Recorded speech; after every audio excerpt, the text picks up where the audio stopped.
നോമ്പ് തുറക്കുന്ന സമയത്ത് എല്ലാവരും കാരക്ക കഴിച്ചുകൊണ്ട് നോമ്പ് തുറക്കുമ്പോൾ കാരക്കയുടെ നീര് നമ്മുടെ ഉള്ളിലേക്ക് ഇങ്ങനെ എത്തുന്ന സമയത്ത് അല്ലാഹുവിനോട് പ്രാർത്ഥിക്കണം. അല്ലാഹുമ്മ ഇന്നി അസ്അലുക ബിറഹ്മതികല്ലതി വസിഅത് കുല്ല ശൈഇൻ അൻ തഗ്ഫിറ ലീ.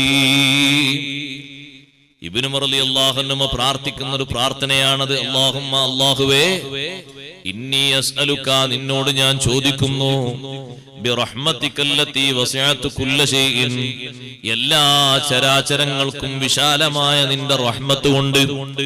അല്ലാഹുവിന്റെ റഹ്മത്ത് എല്ലാ സൃഷ്ടികൾക്കും വിശാലമാണ്. അത് നമുക്ക് മാത്രമുള്ളതല്ല, മുസ്ലിങ്ങൾക്ക് മാത്രമുള്ളതല്ല, അമുസ്ലിങ്ങൾക്ക് മാത്രമുള്ളതല്ല, മനുഷ്യർക്കും ജിന്നുകൾക്കും മാത്രമുള്ളതല്ല, ജീവജാലങ്ങൾക്ക് മാത്രമുള്ളതല്ല, എല്ലാ സൃഷ്ടിജാലങ്ങൾക്കും വിശാലമായ നിന്റെ റഹ്മത്ത് കൊണ്ട് നിന്നോട് ചോദിക്കുന്നു, അല്ലാഹ് അൻ തഗ്ഫിറ ലീ, എനിക്ക് നീ മാപ്പ് തരണം, എനിക്ക് നീ പുറത്തു തരണം. നോമ്പ് തുറക്കുന്ന സമയത്ത് ബഹുമാനപ്പെട്ട അബ്ദുല്ലാഹി ഇബ്നു ഉമർ റളിയല്ലാഹു അൻഹുമാ ദ്വാരക്കുന്ന ഒരു ദുആയാണിത്.